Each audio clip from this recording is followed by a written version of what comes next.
pick. A ban away from Willer here early on. No Cassiopeia look. Cassiopeia has been so strong that it is almost always banned these days. We're not seeing it on the Rift as much. It's still ignored here. Yeah. Aiming's Ezreal will get taken away. Jarvan is a really interesting one because I think Sponge has been the weakest performing player on Nongshim Red Force right now. Has been reliant on the Jarvan though, so maybe just making him as uncomfortable as possible is the aim of the game. But do they decide to start the mid lane bans now? That is the big question, and the answer is no. Getting rid of all the ball carriers. Okay. So Orianna's still just going to be banned. They don't want to see it. So will Cassio just be taken off the board? That is the big question. I think you've got to. Poppy is available, but not necessarily first pickable.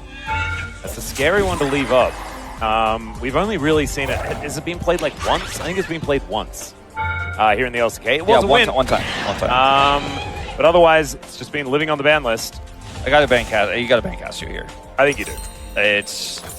They're not going to first pick Poppy, so you could get it as a response maybe to a Sponge pick of some kind. It does kind of warp the draft though. I feel like you do have to make some more careful decisions. And Ryze isn't as worried about the steadfast presence. He doesn't dash a lot. He's pretty happy with this. So they ban the Cassio, Orion's gone, they get Ryze, so Talia is a common response. Talia Pantheon, baby, let's do it. I mean, it's what I have in my mind. But Willer is looking for the Lee Sin here instead. All right. So Lee Sin with Poppy available. Ladies and gentlemen, that is a scary Maybe they prospect. get Lee Sin and Poppy, and just put the Poppy in the bottom lane, but then you've just eliminated the flex to everyone. All right, Lee Sin Olaf. Well, I think the Poppy is probably coming, but not actually going to be the case if they lock the Lucian here for Diablo.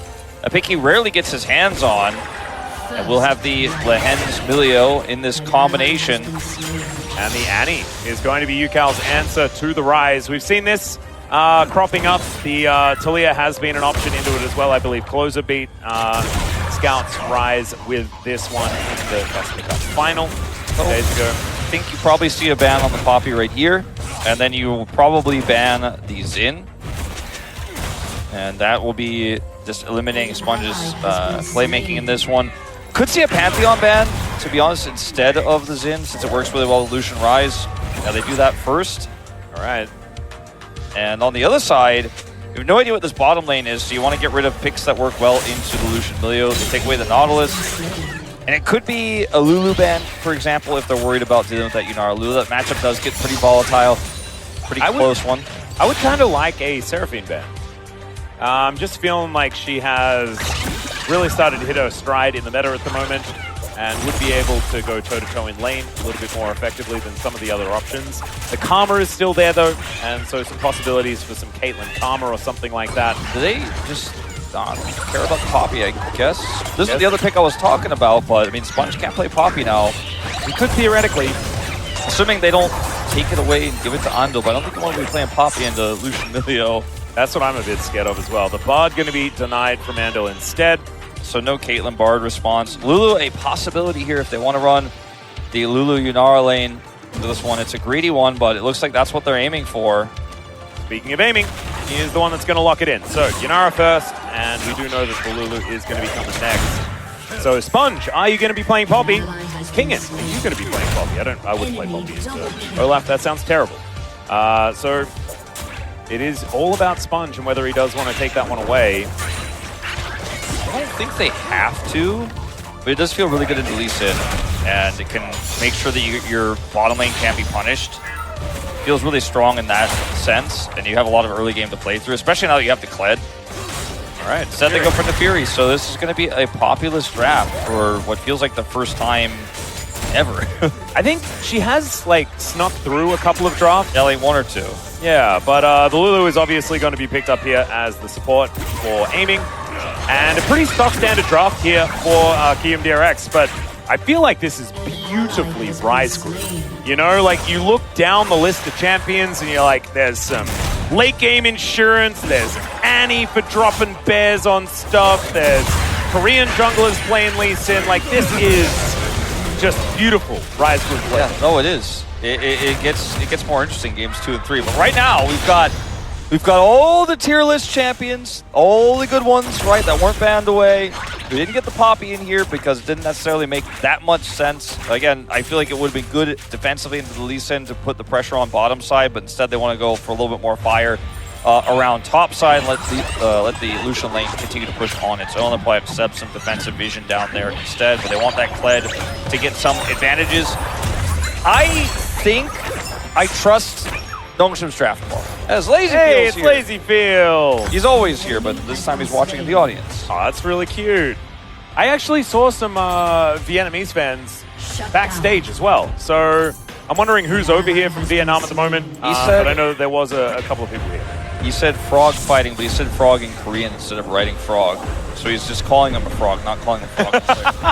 Oh, that's actually very, very cute. But let's see whether the frog is going to be able to fight into King in here. Get into the Rift for game one.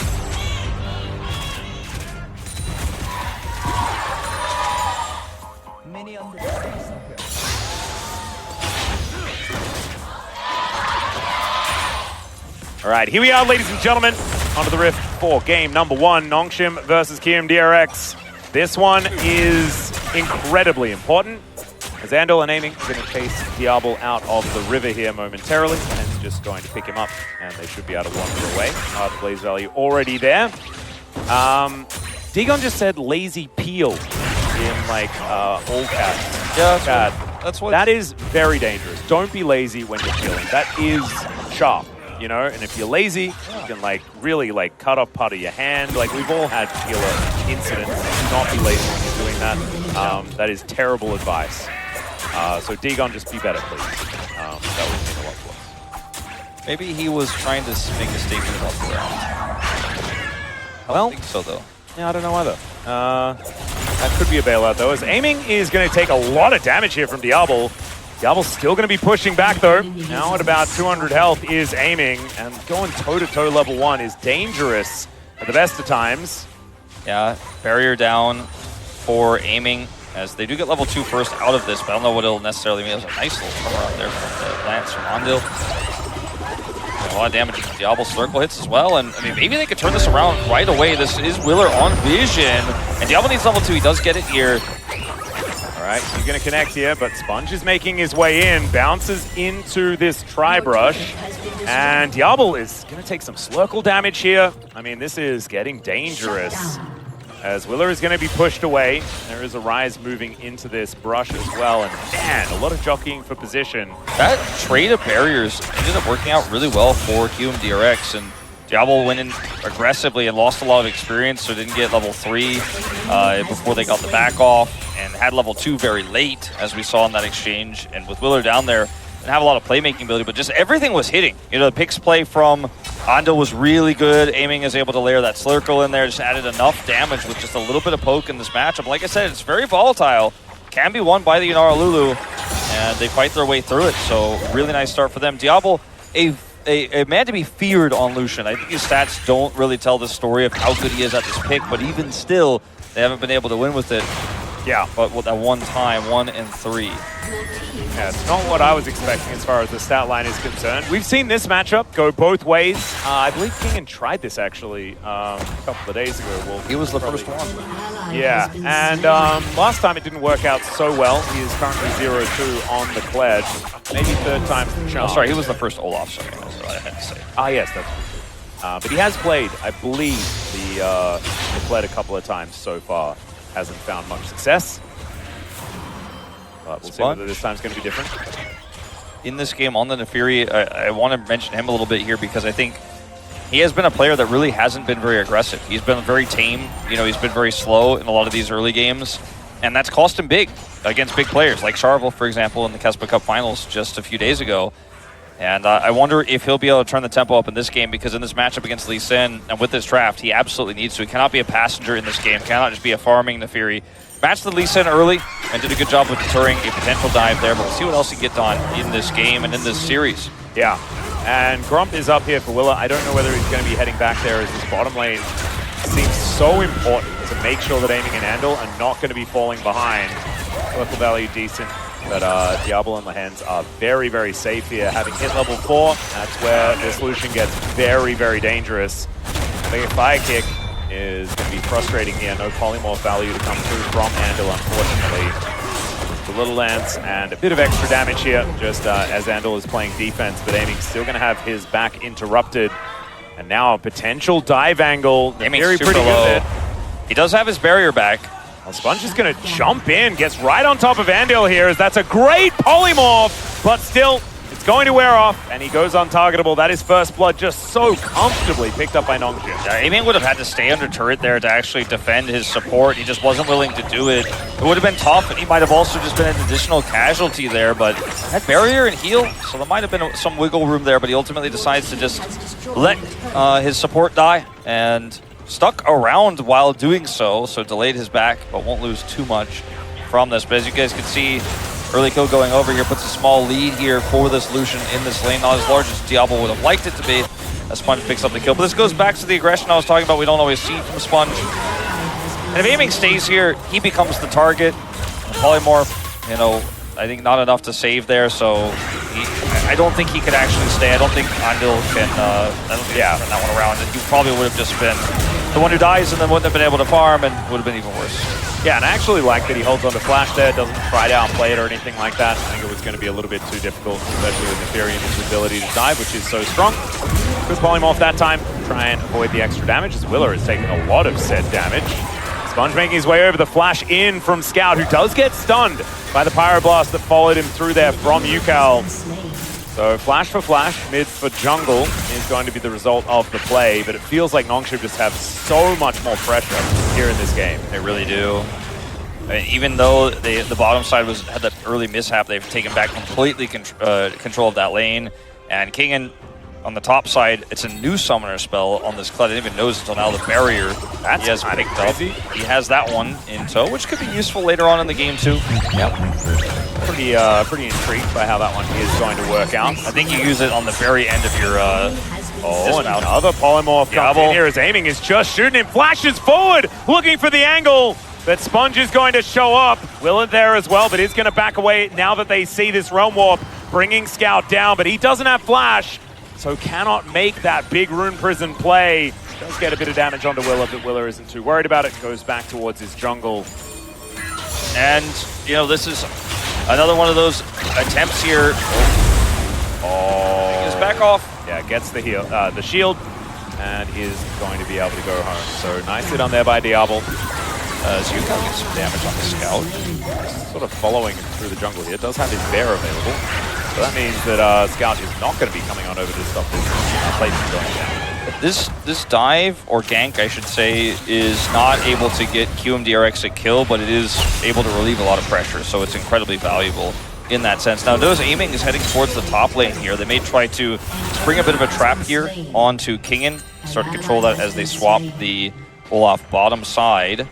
But instead he's just going to back, and they do have the Lee Sin on the top side. He's going to get the Scuttle Crab on vision. Maybe they could do something with this, but otherwise it's just going to be Aiming, pushing a Kled away as the Olaf looks to head bottom. Yep. And 5 seconds on the grubs as well. Rotating Lucian as well here. He's going to come up here for the straight-up grub fight. Like you said, there's great swap timing for grubs, and he's going to be here. Has level 6 as well. He's ready to scuffle here. This is some Rise Group gaming right now, as Aiming does hit that level 6 himself. First grub goes over to Nongshim though. We'll see whether Aiming can actually get down here in time as Yukal flashes in, finds the Incinerate for the double stun, and the Lucian is dead already, but the Olaf is traded immediately. QMDRX, can they actually find themselves a re-engage into this fight as Will is going to deliver Sponge into the backline. Aiming dashes after him and finds the Arc of Ruin, but it kind of ruins him and his positioning as he's taken down by Scout. And Kingen, he might be dismounted, but he's got Skull and he's happy to protect him. Really nicely done here by Nongshim. Yeah, and Nongshim should be able to take these grubs. I suppose it's going to take a little bit of time without the Fury here, so they decide not to do it.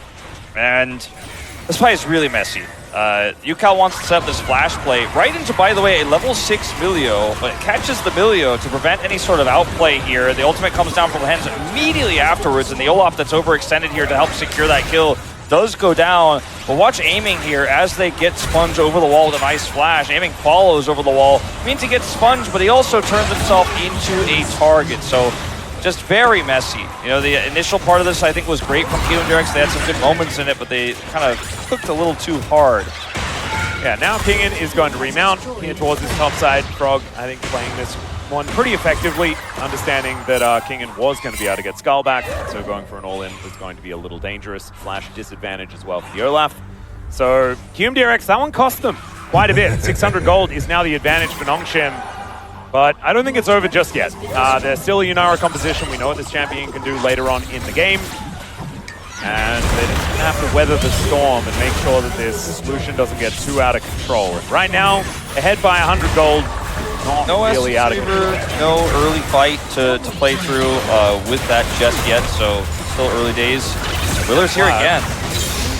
Okay. Dragon has been started up here. Willer knows exactly what's going on. Steps on that control ward there as well. Looks like they're just going to get this secured. It was pretty close with Willer being so nearby with that Sonic Wave. Yeah, not actually going to press Q again though. I don't think he even really had much of an opportunity because the Sonic Wave kind of hit as hit it as it was dying. over, yeah. And item advantage was there for Sponge, so that's a large reason why KingdomDRX didn't go for that one. Cyclosword was done, and the Eclipse only just finished now for Willer. Yeah, so really good use of item spikes as well. I think that, you know, even with aiming being a pretty strong force in a scrappy fight like that, they had no set.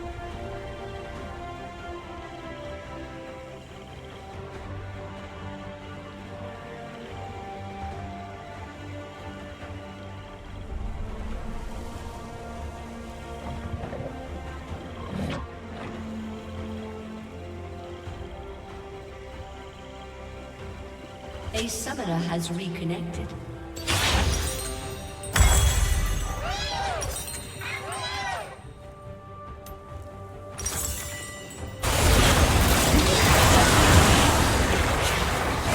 ally has been slain. Enemy double kill.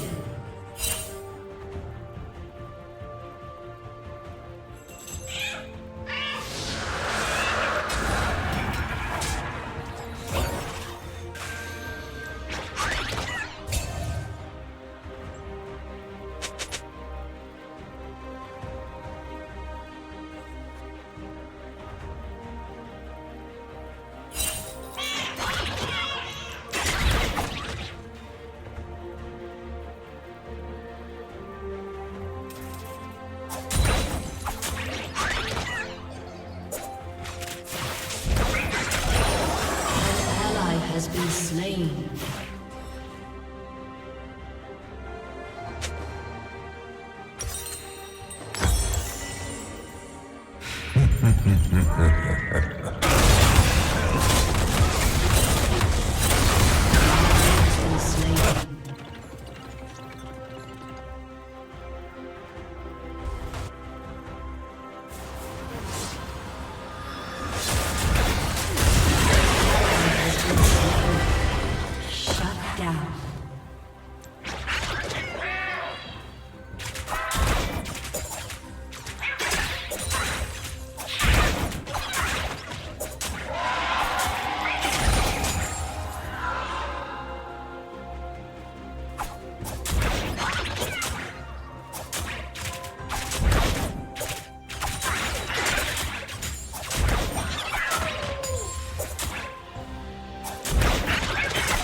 Been slain.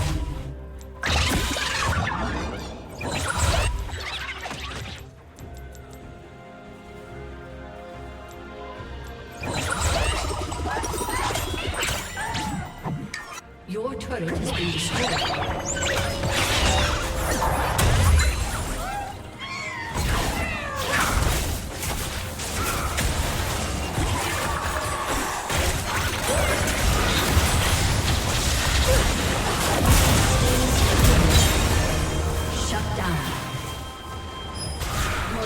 Has been destroyed.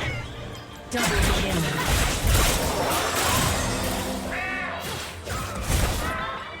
An ally has been slain.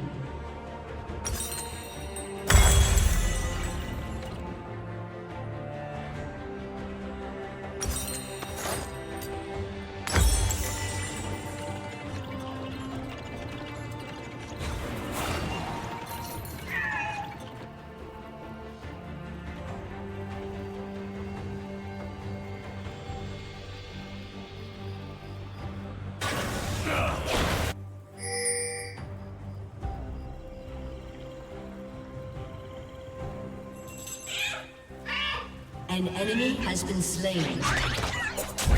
An ally has been slain. An ally has been slain.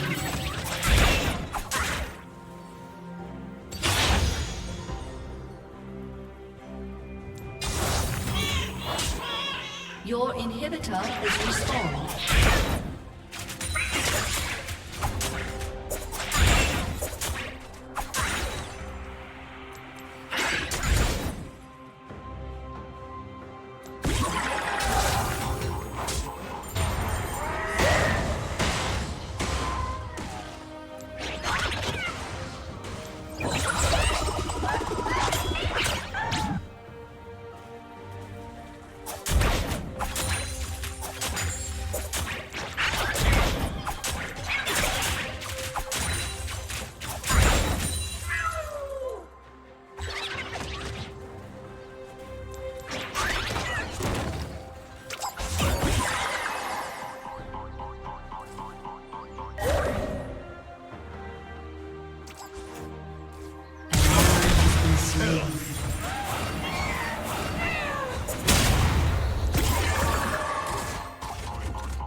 Your inhibitor has been destroyed. An enemy has been slain. Your turret has been destroyed. Your turret has been destroyed.